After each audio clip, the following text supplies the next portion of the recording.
ورسوله الكريم أما بعد أعوذ بالله من الشيطان الرجيم بسم الله الرحمن الرحيم ولا تقربوا الفواحش ما ظهر منها وما بطن صدق الله مولانا العظيم. محترم سامعین،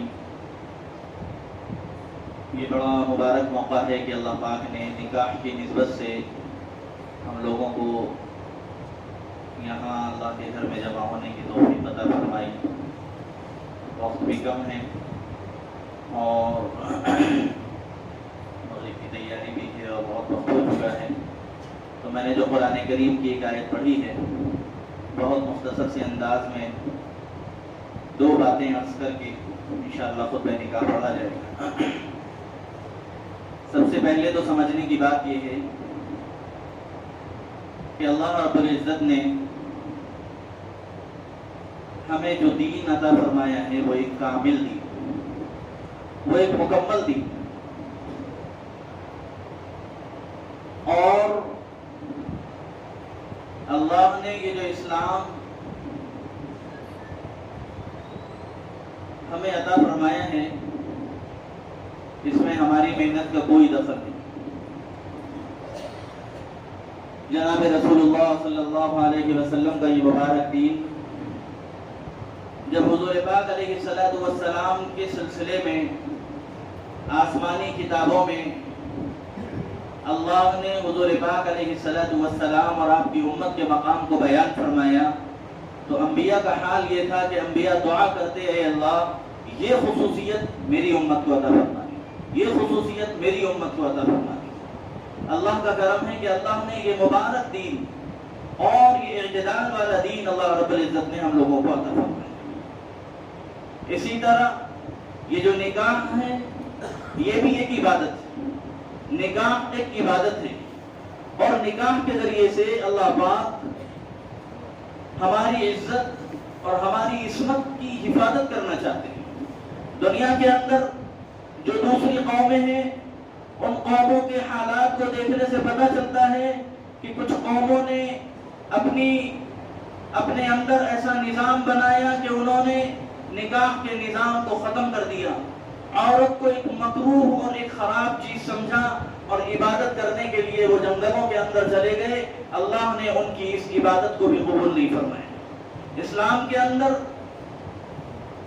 معاشرتی نظام کو چھوڑ کر جنگل میں جا کر بیٹھ کر عبادت کرنے کی اجازت نہیں ہے. اسلام ایک اعتدال پسند دین ہے.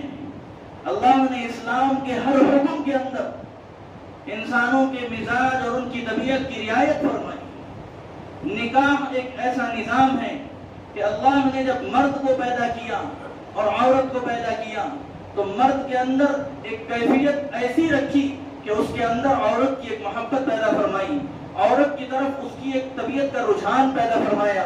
اسی طرح عورت کے اندر بھی اللہ پاک نے مرد کی محبت اور مرد کی طرف ایک جھکنے کی ایک طبیعت پیدا فرمائی. اور پھر اس کے بعد اس جھکاؤ کو جائز کرنے کے لیے اور اس جھکاؤ کو حلال کرنے کے لیے اور پھر اس دنیا کے اندر انسانیت کی پیدائش کا نظام چلانے کے لیے اور انسانیت کی بقا کے لیے اللہ پاک نے یہ نکاح کا ایک مبارک عمل امت مسلمہ کو عطا فرمایا. نکاح ہوگا تو طبیعت کا وہ میلان جو اللہ نے عورت کے لیے مرد کی طبیعت میں پیدا فرمایا ہے، اب وہ میلان اس میلان کو پیدا کر کے طبیعت کے اندر مرد کی طبیعت میں عورت کی محبت کو پیدا کر کے اللہ نے شریعت کے اندر حدود قائم کیے اور مرد کو پابند کیا گیا کہ ہم نے تمہارے اندر جو یہ خواہش رکھی ہے اور یہ جذبہ رکھا ہے تم اپنے اس جذبے کو پورا کرو گے، مگر اس کا طریقہ یہ ہوگا کہ تم نکاح کرو. دنیا کی دوسری قوموں کو ہم دیکھتے ہیں کہ ان کے اندر نکاح حرام ہے اور ان کے اندر عورت کا غلط طریقے سے استعمال کیا جا رہا ہے. اسلام نے اس نظام کی مکمل مخالفت اور اللہ نے اس تقاضے کو پورا کرنے کے لیے یہ نکاح جیسی عبادت ہم لوگوں کو عطا فرمائی. نکاح ایک عبادت ہے. علماء نے اپنی کتابوں میں لکھا ہے کہ نکاح ایک ایسی عبادت ہے جو آدمی خطبہ نکاح کے پڑھنے کے بعد ایجاب و قبول کے ہو جانے کے بعد موت تک اس عبادت میں رہتا ہے. موت تک اس عبادت میں رہتا ہے. مثال یہ سمجھیے، ایک آدمی ہے، میں ہوں، اب میں مسجد کے اندر آیا، نماز کا وقت ہو گیا، نماز ایک عبادت ہے، میں مسجد کے اندر نماز پڑھنے کے لیے آیا، میں نے نماز پڑھی، نماز شروع کی اور سلام پھیر دیا، نماز والی عبادت ختم ہو گئی۔ میں مالدار ہوں اور میرے اوپر زکوٰۃ فرض ہو گئی، میں نے حساب کتاب کیا اور پیسوں کو الگ کیا، اور الگ کرنے کے بعد وہ پیسے لے جا کر غریبوں کو دے دیا، وہ عبادت ختم ہو گئی۔ میں حج کے لیے گیا، اپنے گھر سے نکلا، اور نکلنے کے بعد جو ایام حج ہیں ان ایام حج کے اندر میں نے اراکین حج کو ادا کر دیا، حج کی عبادت مکمل ہو گئی۔ ساری جو عبادتیں ہیں یہ موقتی عبادتیں ہیں، ایک وقت آتا ہے اور وہ عبادت فرض ہوتی ہے اور پھر وہ عبادت مکمل کر لی جاتی ہے۔ نکاح ایک ایسی عبادت ہے کہ خطبہ نکاح کے پڑھ لینے کے بعد، ایجاب و قبول کے بعد یہ جو عبادت شروع ہوتی ہے، موت تک وہ اس عبادت میں ہے۔ یہی وجہ ہے کہ جناب رسول اللہ صلی اللہ علیہ وسلم نے فرمایا، نکاح کو ایسا پاکیزگی کا ذریعہ اسلام نے بنایا ہے اور شریعت نے بنایا ہے کہ حضور پاک علیہ السلام نے فرمایا کہ نکاح والے کی 2 رکعت نماز بے نکاح کے 70 رکعت نماز کے برابر۔ یعنی اس نکاح کے ذریعے سے اللہ پاک ہماری طبیعتوں کے اندر ایک اطمینان پیدا کرنا چاہتے ہیں، ہماری طبیعتوں کے اندر ایک پاکیزگی پیدا کرنا چاہتے ہیں، ہماری نگاہوں کی حفاظت کرنا چاہتے ہیں، ہماری شرمگاہوں کی اللہ پاک حفاظت کرنا چاہتے ہیں۔ ایک حلال طریقہ امت کو دیا گیا۔ اب بات یہ ہے کہ یہ حلال، یہ مبارک طریقہ امت کو دیا گیا اور اتنا آسان بنا کر دیا جناب رسول اللہ صلی اللہ علیہ وسلم نے، اتنا آسان بنا کر دیا، اور اس کی وجہ یہی تھی کہ معاشرے کے اندر سے زنا جیسی برائی کو ختم کر کے نکاح کو آسان کر دیا جائے۔ حضور پاک علیہ السلام کا زمانہ ہے، عبداللہ ابن مسعود رضی اللہ عنہ غالباً مسجد نبوی کے اندر آئے، اور آنے کے بعد آپ صلی اللہ علیہ وسلم نے دیکھا کہ نئے کپڑے پہنے ہوئے ہیں اور خوشبو لگی ہوئی ہے۔ کہا کہ بھئی کیا بات ہے، کیا نکاح کر لیا؟ کہا ہاں یا رسول اللہ، رات میں میں نے نکاح کر لیا تھا۔ اتنا آسان شریعت نے نکاح کو بنایا ہے کہ نبی موجود ہے، جناب رسول اللہ صلی اللہ علیہ وسلم سے بڑا دنیا میں کوئی نہیں، آپ سے بڑا مقام کسی کا دنیا کے اندر نہیں، آپ موجود ہیں، اور ایک صحابی ہیں، انہوں نے آپ علیہ السلام کو بتائے بغیر، نکاح ایک عبادت ہے، ایک طبیعت کا تقاضا ہے، ایک ضرورت ہے، اس کو پورا کرنا ہے۔ حضور پاک علیہ السلام مسجد کے اندر موجود ہے اور آپ نے نکاح کر لیا۔ حضور پاک علیہ السلام کو دعوت بھی نہیں دی، اتنی سادگی کے ساتھ نکاح فرما دیا۔ حضور پاک علیہ السلام نے جب ان کا جواب سنا کہ نکاح کر لیا ہے تو آپ ناراض نہیں ہوئے، کیا بھائی ہمارے کو نہیں بلاتے، ہمارے کو دعوت نہیں دیتے، ہمارے کو جوڑا نہیں بناتے؟ یہ کوئی خرافات ہے ہی نہیں ہمارے مذہب کے۔ نکاح کو اتنا آسان بنایا جناب رسول اللہ صلی اللہ علیہ وسلم نے۔ ایک صحابی ہے، وہ جو ہے اپنے ایک دوست سے انہوں نے کہا کہ دیکھو بھائی فلاں گھر میں ایک لڑکی ہے اور جو ہے میں چاہتا ہوں کہ وہ بچی سے شادی کر لوں، آپ ذرا جا کے میرے بارے میں بچی کے والد صاحب سے بات کریے۔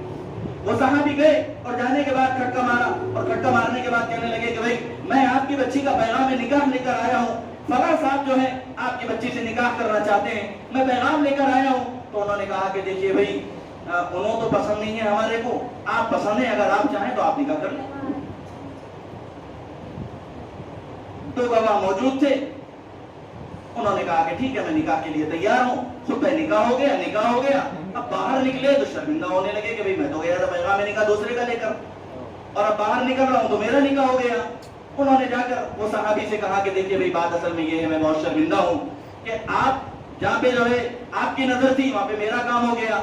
تو وہ صحابی نے فرمایا کہ شرمندہ ہونے کی کیا بات ہے بھائی، میں شرمندہ ہوں، وہاں آپ کی خدمت تھی، میں نظر ڈالا۔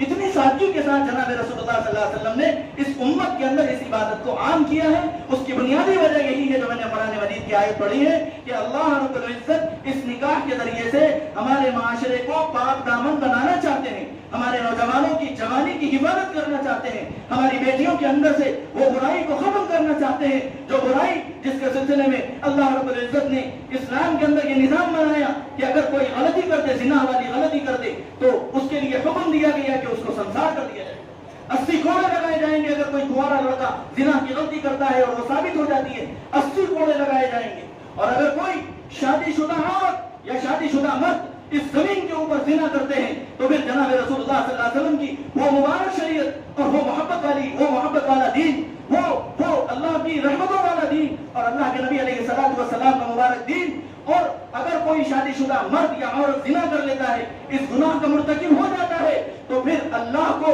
یہ برداشت نہیں ہے کہ وہ زنا کار اس زمین کے اوپر زندہ رہے۔ اللہ نے حکم دیا کہ میدان میں لوگوں کو جمع کر کے پتھر مار مار کر اس کو ختم کر دیا جائے۔ اس نے اتنا بڑا گناہ کیا ہے کہ اب اس کو اس زمین پر رہنے کا حق حاصل ہے۔ آج ہمارا معاشرہ، آج ہماری معاشرت، ہم نے جب سے نکاح کو مشکل کیا ہے اور نکاح کے اندر خرافات کی ہیں اور نکاح کے اندر ہم نے مال و دولت کو بیچ میں لا لیا ہے، اس کے بعد حالات ایسے ہو رہے ہیں کہ ہماری پاک دامن بیٹیاں، ہمارے رخت جگر، ہمارے معاشرے کی بیٹیاں آج گھروں کے حوالے ہو رہی ہیں، آج گھروں کے حوالے ہو رہی ہیں۔ ہمارے معاشرے کی ہزاروں بیٹیاں، ان کے بال سفید ہو رہے ہیں، ان کے نکاح کا انتظام نہیں ہو رہا۔ اس کی وجہ یہ ہے کہ ہمارے معاشرے نے نکاح کو مشکل کر دیا۔ جناب رسول اللہ صلی اللہ علیہ وسلم کا حال یہ ہے، آپ نے نکاح کو اتنا آسان فرمایا تھا کہ معاشرے سے زنا کا تصور ختم ہو جائے اور پورا معاشرہ پاک دامن ہو جائے، پاکیزہ ہو جائے۔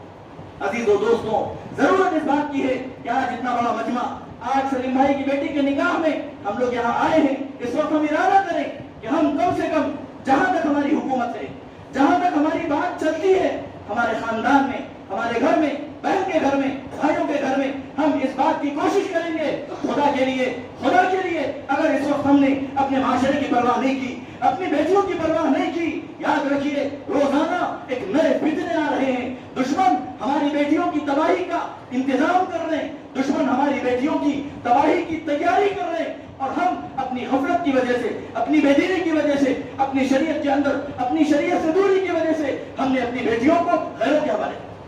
کل قیامت کا دن ہوگا، جناب رسول اللہ صلی اللہ علیہ وسلم کا سامنا ہوگا اور اول آخرین کا مجمع ہوگا۔ ہماری یہ بہنیں، ہماری یہ بیٹیاں ہمارا دامن پکڑ لیں گی کہ اگر تم نے ساتھی کے ساتھ نکاح کیا ہوتا، میرا باپ مجبور تھا، میرا باپ غریب تھا، میں غیر کے حوالے نہیں ہوتی، میں تمہارے ساتھ نکاح کرتا۔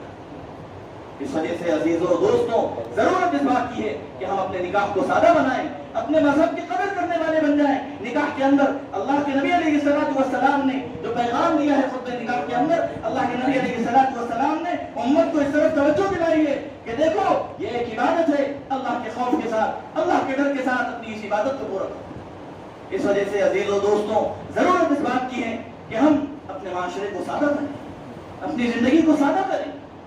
ہمارا دین بہت آسان ہے، ہماری شریعت بہت پیاری ہے، ہماری شریعت میں ہر ایک کا خیال رکھا گیا ہے، لڑکی کا بھی خیال رکھا گیا ہے، لڑکے کا بھی خیال رکھا گیا ہے، ماں باپ کا بھی خیال رکھا گیا ہے۔ عزیز و دوستوں، اس مبارک دین کو اپنی زندگی کے اندر لانے کی ضرورت ہے، اور خاص طور پر یہ چونکہ نکاح کا موقع ہے، ضرورت اس بات کی ہے کہ ہم اپنی نکاح کو، اپنی شادیوں کو سادہ کرنے والے بن جائیں۔ اللہ پاک عمل کی توفیق عطا فرمائے۔